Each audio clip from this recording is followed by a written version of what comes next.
because the tariffs are forcing them to come back.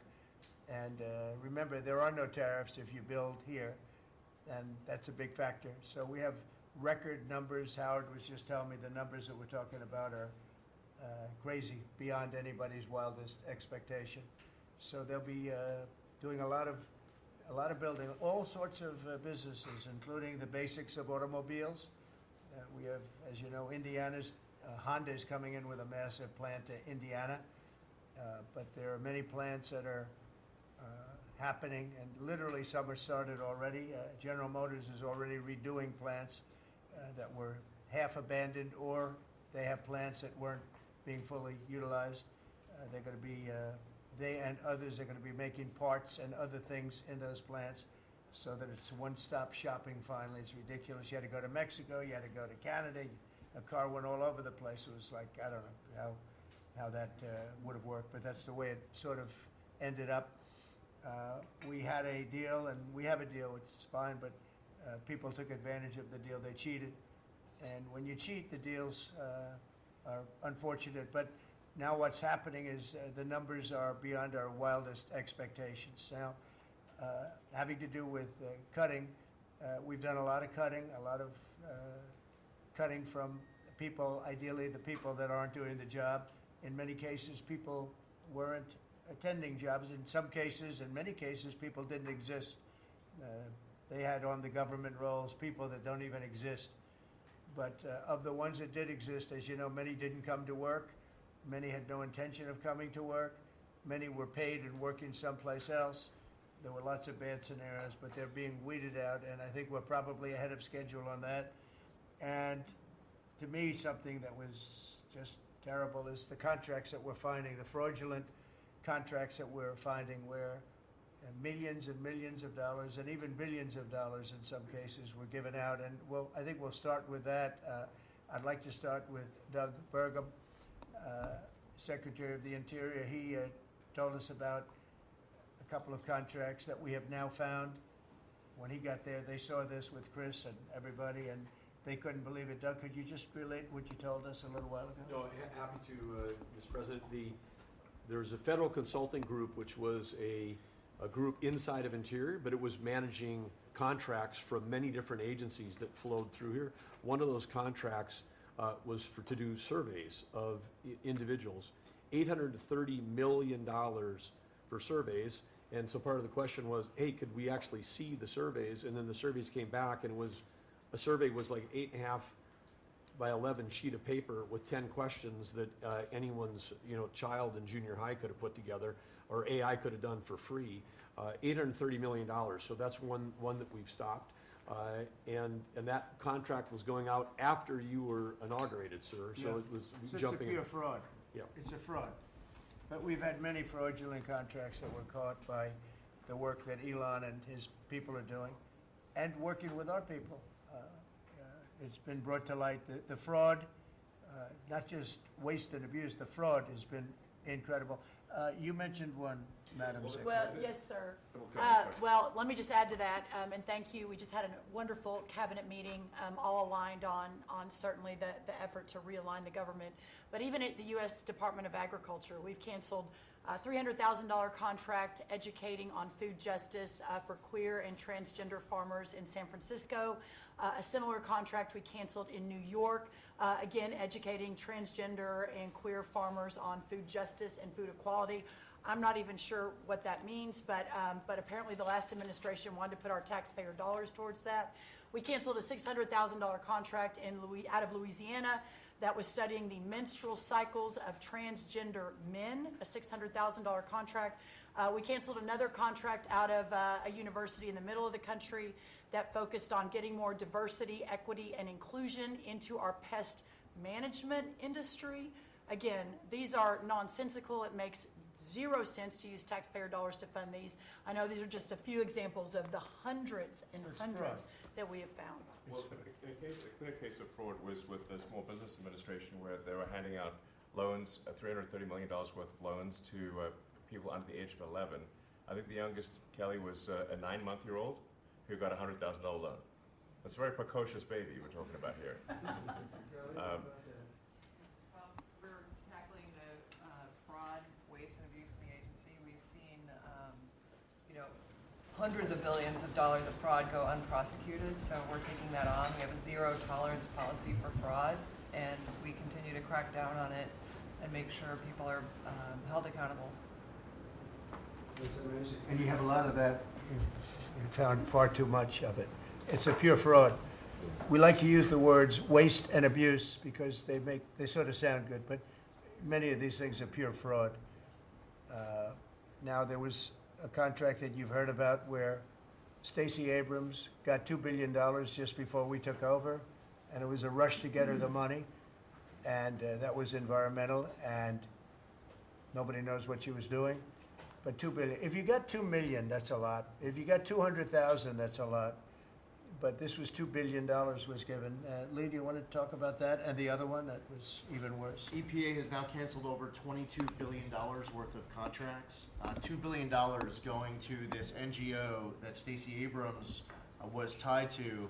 They received only $100 in 2023. And then the Biden administration gave them $2 billion. The director of the Greenhouse Gas Reduction Fund saw his former employer get $5 billion. So $20 billion went to just 8 NGOs, and they're all pass-throughs. And then they were giving it to other entities, many of them were pass-throughs.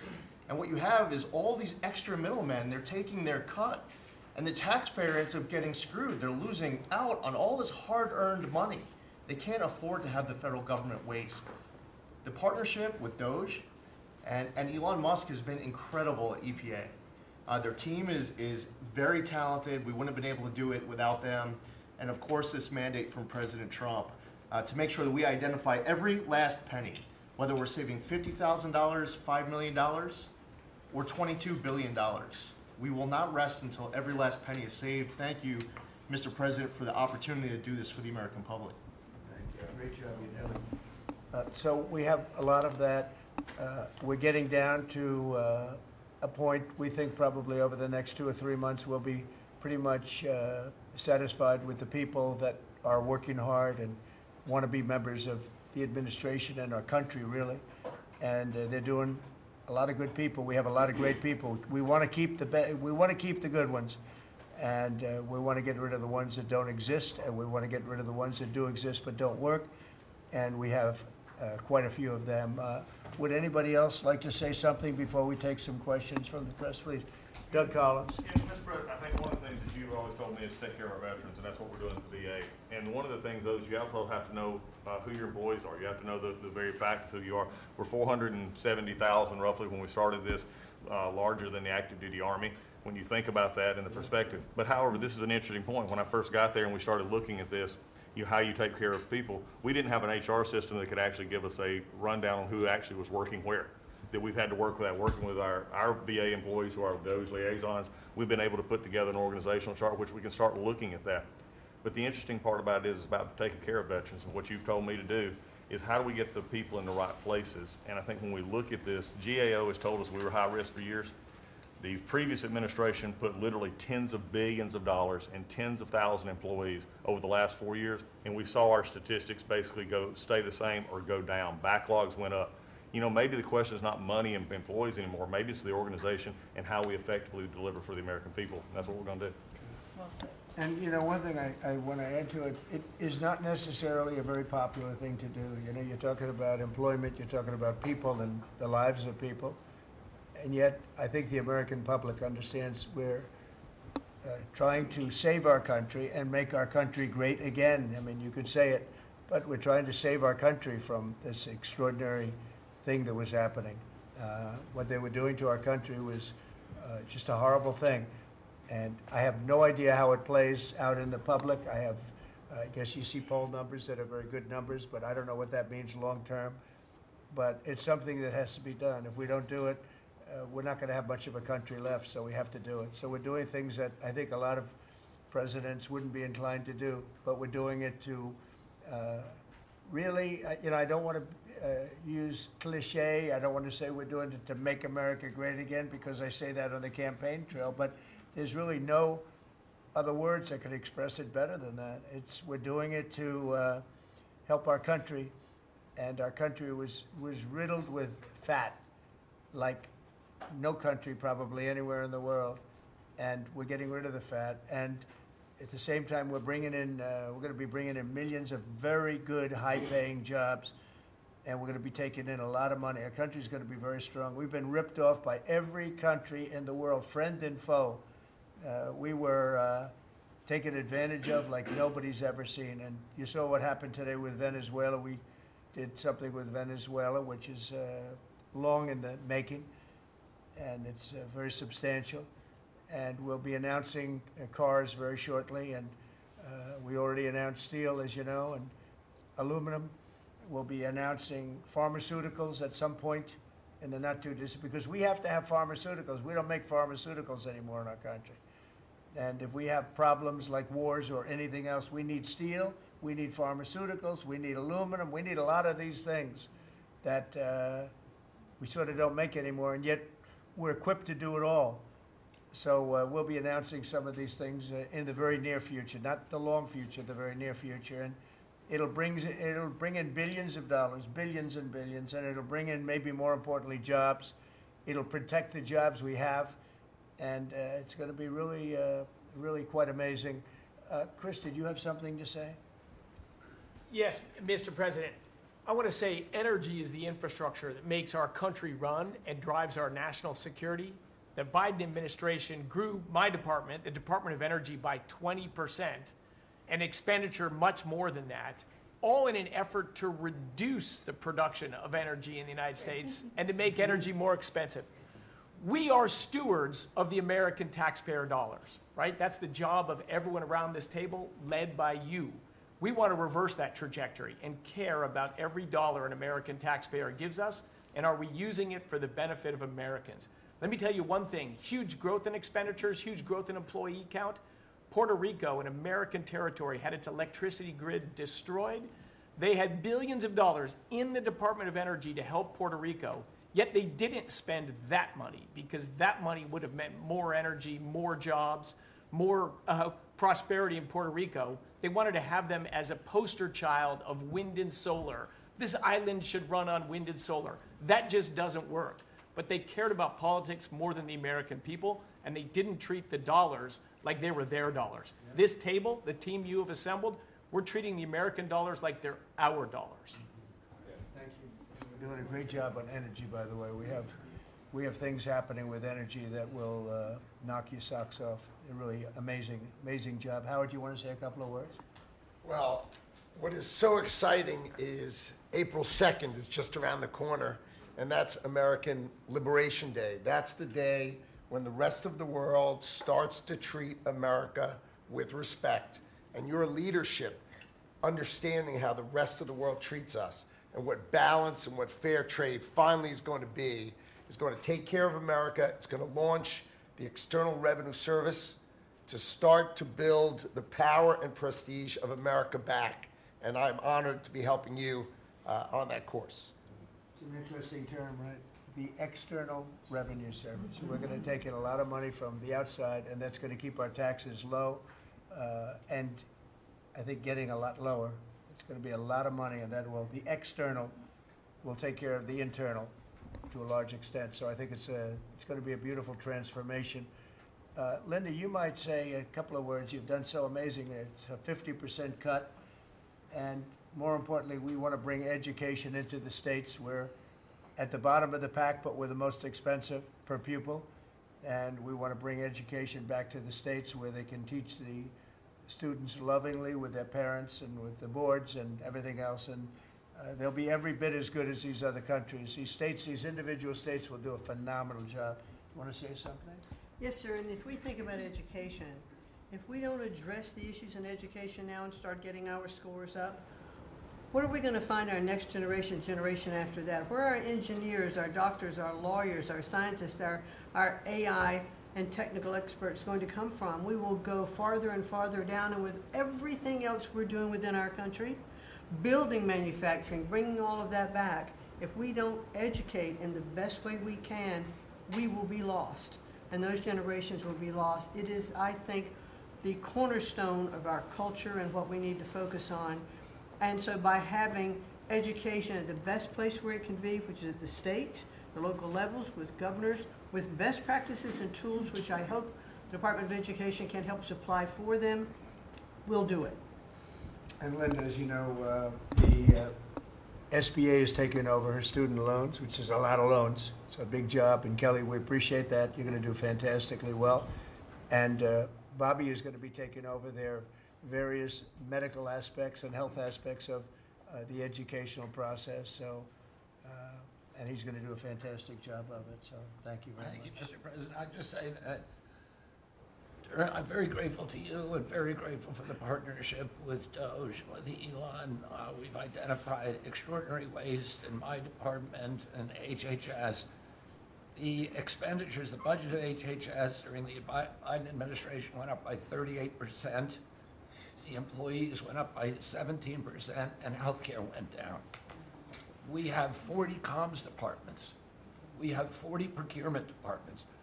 We have 40 IT departments, and we have 40 procurement, HR, none of them talking to each other. We are, with Elon's help, eliminating the redundancies. We are streamlining our department. We're going to go back to providing gold standard science. We're going to get the money to the scientists and to the patients rather than to the administrators and to the bureaucrats. And we're going to restore gold standard science, and we're going to make America healthy again. Thank you very much. It's great. If you might, Madam Secretary, say a little bit about what's happening and how well we've done at the border. Sir, this last week I was in Arizona, California, Alaska, and Florida, and CBP literally has almost 100% operational control of the border, which means that our country is secure and that we know who's coming into this country and that they love our country and they want to help keep it great into the future. We are, in the month of March, the last couple of weeks, increased our deportations by 50%, so we're now not even just getting the worst of the worst out. We're making sure that there's consequences for being here and committing crimes in our communities, and the numbers are continuing to escalate and to go up. Sir, this week I'm headed down to El Salvador. I'll be in the prison where we sent TDA members. I'll be meeting with the president and also Colombia and Mexico and talking about building these relationships so that we can continue to get people out of this country that don't belong here and take them home. And also, you had talked to me about sending the message worldwide about the fact that people shouldn't be coming to this country and they shouldn't be coming here illegally. So we are in several other countries around the world with a message right now that's saying, if you are thinking about coming to America illegally and coming here, don't do it. You are not welcome. We have a legal process to becoming a United States citizen, and there are consequences if you come here illegally, and America has changed because we're putting Americans first. So we've also, the Coast Guard has done phenomenal work. I don't know if you all have reported on it, but we have broken historic records in the amount of drug interdictions that they have brought in. We've repositioned the fleet to go after the fentanyl crisis and to go after the southern border and securing it, and they've done amazing work as far as that. We were down in Florida. They brought in $500 million worth of cocaine that they had done in 14 interdictions and had brought them in, going right directly after the cartels and doing great work there. And we have a cutter that we have sped up the process, sir, the icebreaker. That'll be hitting the waters here this summer, and we've got 2 more that will be coming. But you know, Russia's using their cutters and icebreakers up in the Arctic to do surveillance on us, and we're going to reposition our fleet to continue to partner. I want to thank the Secretary of Defense and the Navy for all of their help and partnership too. We do operations together because their obvious Navy warships are in certain regions, but our cutters are faster and can work together in a partnership that's securing America. So, and we're going to eliminate FEMA. So we've got a lot to do, but it's all good, and we're working hard, and we're going to make sure that we're continuing to do exactly what you promised. That's great job. Yesterday there was a plaza that you know well. There'd be hundreds of thousands of people standing at that plaza, pouring into our country, totally unchecked. Many people from jails and prisons and mental institutions and gang members, and horrible. And they just pour into our country. Yesterday, I was speaking to somebody, I was checking on the border, and they said there was literally nobody in this massive plaza. You know, we're talking a plaza that would hold hundreds of thousands of people. There was literally nobody there. There was one person sweeping it, but there were no people. It's been amazing. It's been an amazing transformation very quickly. And we're getting the bad ones out first, and we're taking them out. And there's some really bad ones, murderers. Murderers of more than one people. At least 50% murdered more than one person. This is the people that we're letting in through their open border policy. It was terrible. But I want to just congratulate you and Tom Holman on the job you've done. It's really, Boston this weekend, hundreds of dangerous criminals were removed, 4 killers taken out of the country just by what they did in Boston this last few days. Yeah. And these are killers that there's no reasoning. It's not like, oh, let's talk them out of it. These are stone cold killers. They don't care. They don't even think about it. They kill somebody. They go to sleep. They wake up. They don't even remember they killed them. These are bad people that should have never been allowed into our country. Pam is doing such a fantastic job. I thought maybe you could say a few words. Thank you, President. As far as we are hearing a lot about fraud, waste, and abuse, a lot of waste and abuse, but there is a tremendous amount of fraud. And Elon, thank you for your partnership. Thank you for your team. You have uncovered so much fraud in our government, and we will prosecute you. We have an internal task force now working with every agency sitting here at this table. And if you've committed fraud, we're coming after you. Thank you, Elon, for that. On the violent crime level, thanks to President Trump's directive, we are seeking the death penalty again. So all of these horrible, violent criminals that you're hearing about around the country, they will face the death penalty federally within our country. And the drug dealers need to get out of here because we are coming after you. We're going to have 94 great U.S. attorneys around this country, and everyone will be prosecuted to the fullest extent of the law. Thank you. Thank you, President. It's at your directive. I couldn't have said that better. That's very good. That's very good. She's doing a fantastic job. Thanks, Pam. Do you have any questions, please? Mr. President? Yeah, please. Mr. President, what can states do now to implement your Department of Education executive order? Well, I think what's going to happen is we are cleaning out a lot of things like the loans, student loans, which will be handled very professionally by people that do that. And then, as you know, RFK Jr. is going to do a fantastic job having to do with health and the other things, and frankly, better than the people at the Department of Education. You see the buildings all over D.C., and then the rest is the states are going to start coming in and taking all of the information on all of their students. And I think a lot of that information is going to be shipped to different states like Iowa, like Indiana, like so many. They're so anxious to get, they're calling us, and they're so anxious to get it. We'll be shipping the records of the children that they're taking care of, that they want to take care of, and the process will begin. And I think it won't be that long before the states will be really running the Department of Education. Our teachers are going to be taken very well care of. And I said, personally, I don't care, union, non-union, it doesn't matter. Teachers are so important to this country and to me. And we're going to take great care of our teachers, and I know it's very important to Linda. So I think you're going to see a tremendous change very quickly having to do with education, and the process has already begun, very strongly begun. I think we've done, in whatever it is, 8 weeks, people are amazed at how much we've done in terms of the safety of the country. In fact, I would like to ask maybe Marco to say a few words on what's happening with respect to, in particular, Russia, Ukraine, where we have some pretty good news. I think we want to get it stopped. We're losing 2,500 young people, and these are Russian and Ukrainian people largely. And they're not American people, but on a human basis, we want to get it stopped, and we want to stop spending billions and billions of dollars to a country that we think it's time. And we're doing pretty well. Marco, do you want to say something? Yeah, Mr. President, first of all, I think the American people should be proud that we have a president that's promoting peace and the end of conflict on this planet. This is a war that's gone on for 3 years, as you pointed out, that, as you rightly pointed out, would have never happened had you been president, but now it's here, and it needs to be brought to an end. There is no military solution to this war. It has to end through negotiation. And there's only one leader in the world that's capable of bringing two sides to a table, and that's our president, the President of the United States, President Trump. And that's what he's done.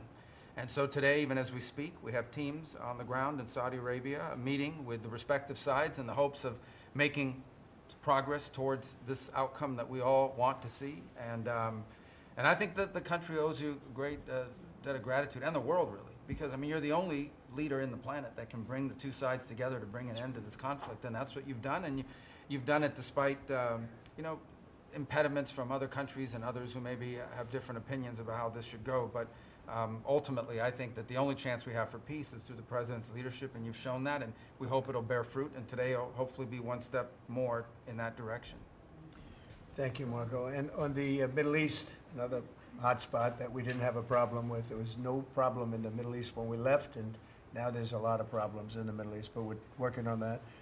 But I think we've seen significant progress, and I think you'll have we're going to start, we were talking with the Vice President a little while ago, and you're going to see countries start to fill up the Abraham Accords. More and more countries want to join. That was a great success, tremendous success, and then Biden and his group did zero with it. That should have been filled up within a year of the election, would have been filled up. So countries are starting to want to get involved very much with the Abraham Accords again, so that'll be great. JD, do you want to say something? Yeah, sure. Yes, sir. Just on that topic, if you think about what happened with the Abraham Accords, one of the great diplomatic breakthroughs under the first Trump administration, really in the last 30 or 40 years of American history in the Middle East, and the Biden administration did absolutely nothing with it. Built on it, not at all, added 0 additional countries.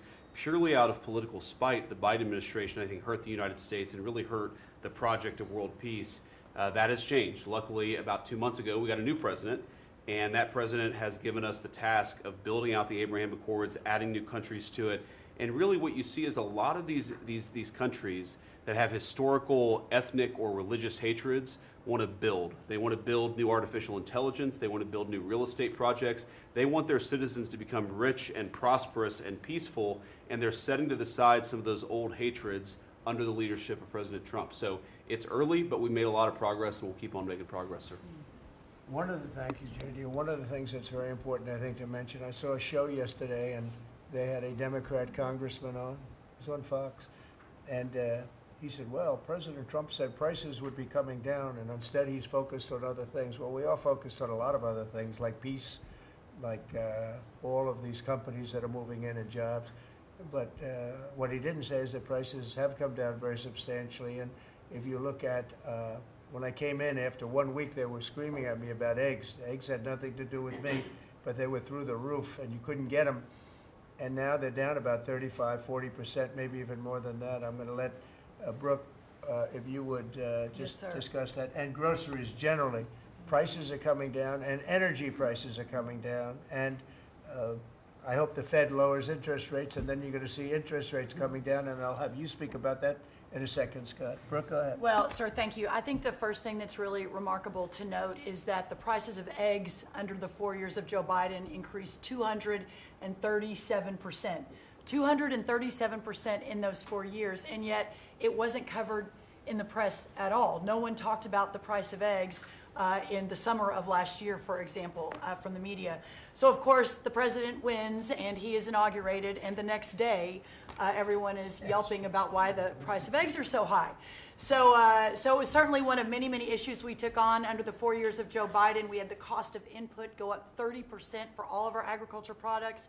At the same time, the trade deficit increased $49 billion, so it was zero under the first Trump administration, and then under Joe Biden, we sold $49 billion less of our ag products around the world. Then you combine that with the avian bird flu, and I know I've talked to a lot of you in the press on this over the last 3 or 4 weeks.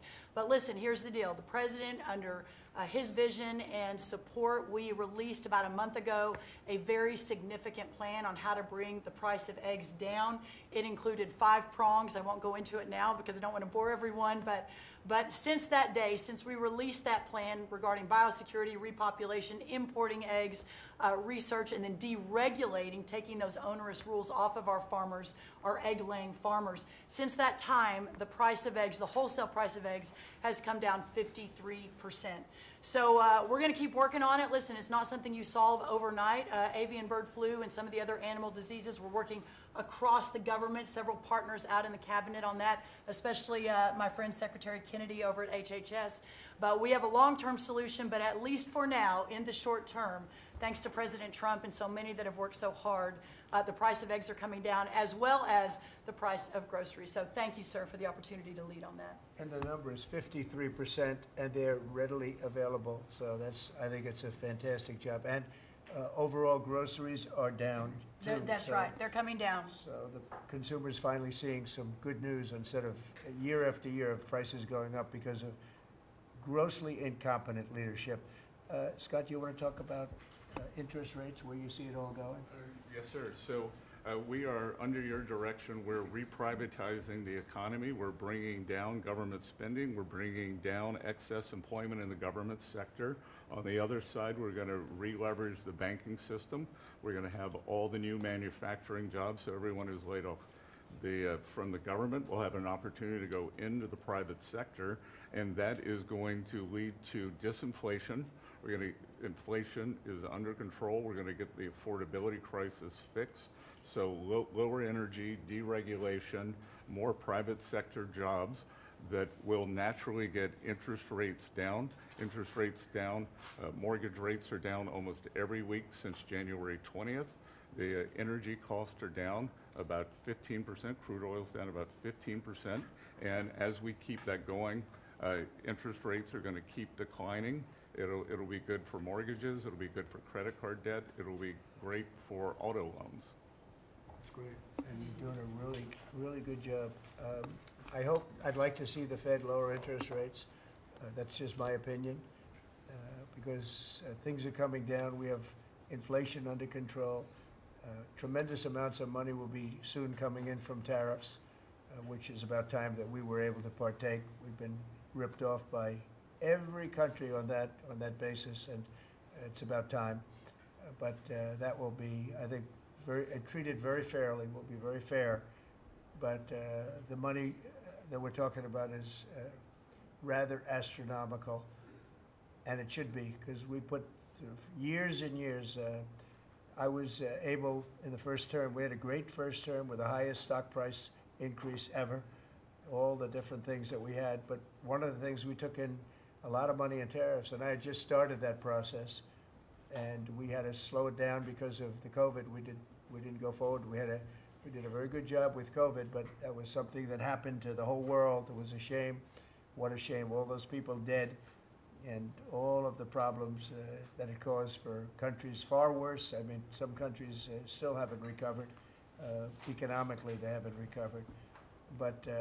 We took in hundreds of billions of dollars in tariffs just starting the process, but this is a program that's going to be, I think, unbelievable for our country, and I think it's treating other countries very fairly, very, very fairly. I'd like to ask, if I might, Sean Duffy to say a few words about the air traffic control situation. You know, there were some mishaps, one in particular, the helicopter crashing into the plane. We have a system that's 40 years old. They spent tens of billions of dollars trying to patch it up and, make it work, but it doesn't work. And my pilot says they use different systems. They don't want to use our system.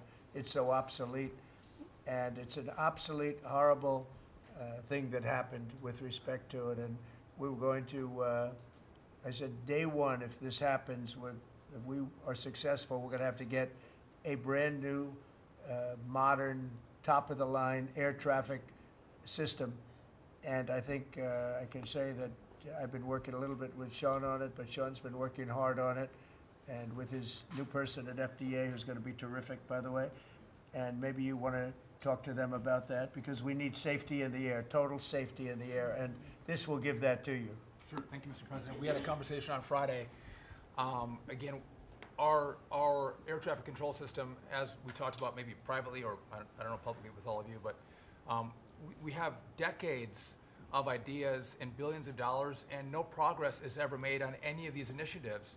Air traffic control is the same thing. And so we're having a conversation about building a state-of-the-art, brand new, best technology, envy of the world, air traffic control system. And what's interesting from the DOGE team is they'll look and say, well, what is the problem? Why hasn't this been built? This is about safety. This is about people's lives. All of you fly. Your family flies. Why hasn't it been done? And the problem is, in government, it takes way too long. So technology changes and money changes and administrations change. we have to do this fast, which is why we need the partnership from the Congress to give us the money up front. The best ideas and the best technology available in the world, we're going to build in the system. I think, Mr. President, we can do it in 3 years. I think Trump Tower was built in 3 or 3.5 years. I think we could match the Trump Tower timeframe. 2 years. Okay. 2 years. Maybe not that good, but about 3 years. And again, we have to choreograph because again, our towers are operational, keeping planes in the air. So we got to choreograph this, but we can do it in short order. If I can just make one other point, Mr. President, we're $36 trillion in debt. You've never had a Doge. We've never come in and looked at our government the way, Mr. President, you've looked at this government and said, there's too many people, there's contracts, fraud, waste, and abuse. And so we've had a few bumps in the road as we've gone through this process, but if you look around this room, everybody has seen how the process has evolved, and everyone appreciates some of the insight and technical support that we've gotten to make this government more efficient, to make it more responsive to the American people. And so, again, when you have a new system like this, you'll get some bumps. But things are rolling out. The last 3 weeks have been much, much better as our teams have integrated and we're working to deliver for the American people. And I would say some of the press had made comments last time about what happened in the last meeting. We had a great conversation in the last meeting.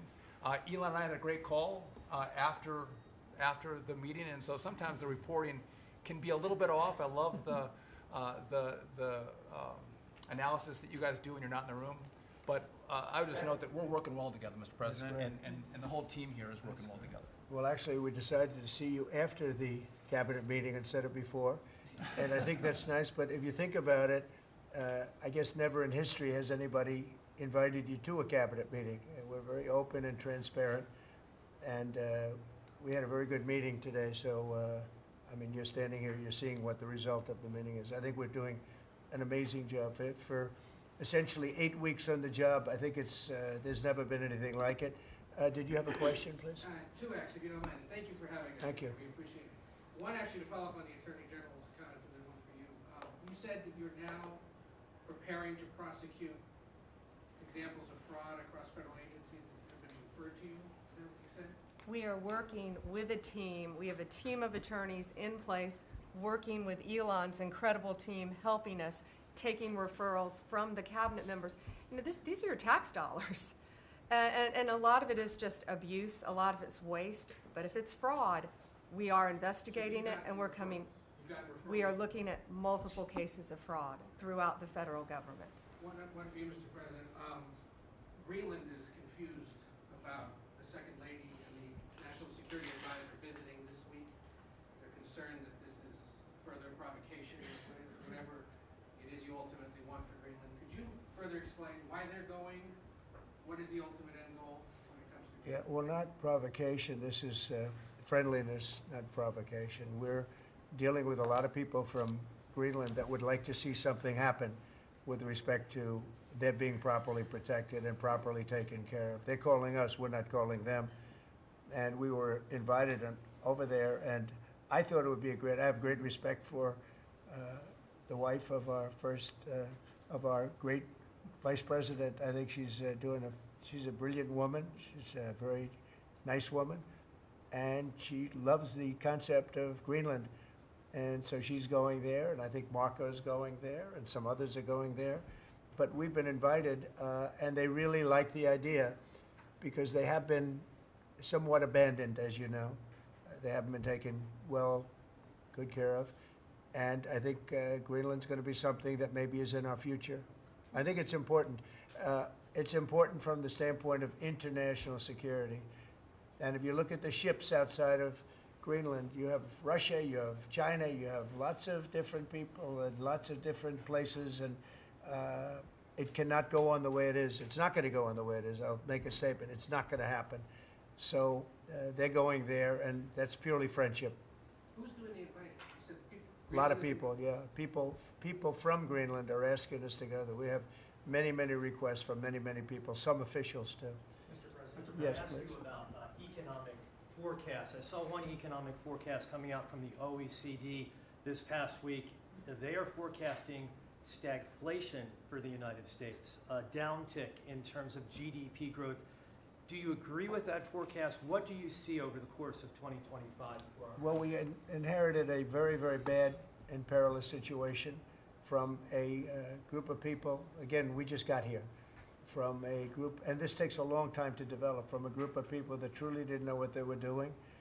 And you see that with not only costs, you see that with all of these fake contracts that have been given out. So we inherited a bad situation, but I think we're going to have an economy that booms. I think when it all kicks in, it's not going to take very long, because some of these people that announce that they're going to spend billions of dollars, I mean, literally, Apple is spending $500 billion. They've never made anything close to that to do that. They're building plants here instead of China, instead of other places.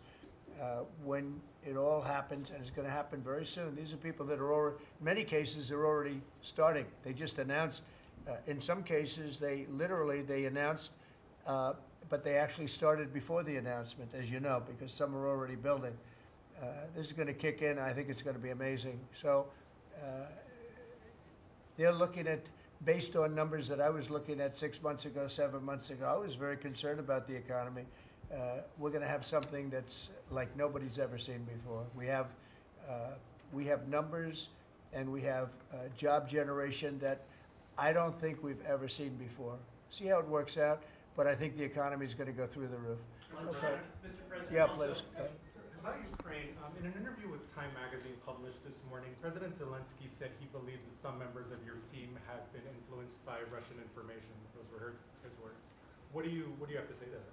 Well, probably they have been influenced to get this thing settled, because Ukraine wants to see it settled. I think they have to have it settled, and Russia wants to see it settled. And I think if I weren't president, this would never happen.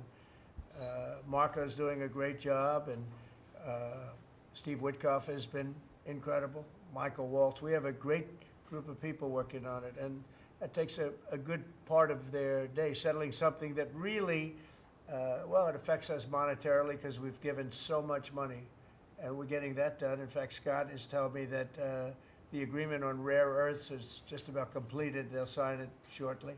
So it's, as you know, Europe is in for a very small fraction of what we're in for. It affects them much more than it affects us. Again, they are in as a loan, which nobody knew until I came along.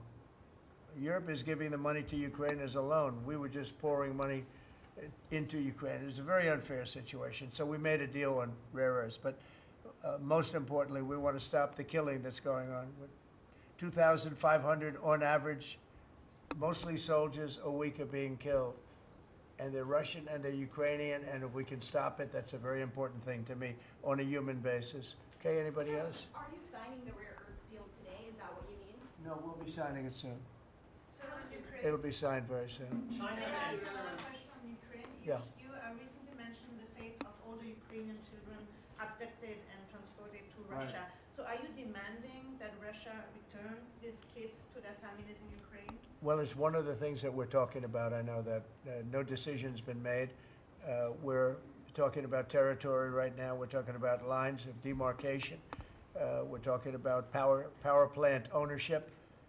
Some people are saying the United States should own the power plant and then work it that way because we have the expertise to fix it up, et cetera, et cetera. It's okay. That would something like that would be fine with me. But they are talking about ownership of the big nuclear power plant in particular. But all of these things will come up, and they have come up, and that has been discussed, yes. Okay, I want to thank everybody very much. This was a great meeting. These are phenomenal people. We're lucky to have them. I have to tell you, I want to thank you all, and Elon, I want to thank you. I know you've been through a lot with this horrible situation that happens. Voting the cause, you know. That's right, saving America. It's very unfair. What he is a patriot. Here's a man that I can tell you, he's a friend of mine. He's become a friend of mine. He supported me in the election. That's when I got to know him, really. I knew him a little bit from the first term, but not much. But he's a patriot more than anything else. He's never, think of it, he has never asked me for a thing. He could have. I always say, I wonder if he's ever going to ask me for something. And that's always subject to change, and if it does change, I'll let you know about it. But Elon has never asked me for a thing. I mean, I got rid of the electric car mandate. I have no idea how that affects him, but possibly not good. I don't know. But he's never asked me for a thing. And I think that's an amazing tribute. I did get activated last week when I saw what they were doing. I said, he makes an incredible product, and we're going to go out and tell people you can't do that stuff, and support him. They got to support him, because if he wasn't doing this, he wouldn't have any of these difficulties. And I think it's getting less and less. Pam has done a great job with regard to all of the, I mean, I know the kind of investigations that are going on. If she finds them, which she will, she already found 4 of them. But I think they're going to suffer very grave consequences, because they're really terrorists when you think about it. They're terrorists at a high level. And I think the people that are financing them, they could very well be people I know, people that you write about. But those people are in big trouble, so they better cut it out. But Elon's a patriot. We want to thank you very much for the job you're doing. Thank you very much. Thank you very much, everybody. Thank you. Thank you, everybody. Very much. Thank you very much. On a daily basis. Just trying to do the right thing for the American taxpayer and for the American people. Just a thank you to the Doge team who are literally getting death threats and being accosted, and these are, a lot of them are just kids. They're just trying to help out, and they're very talented. They could get jobs for millions of dollars a year. Instead, they come here, earn peanuts, and get death threats. So thanks to the Doge team.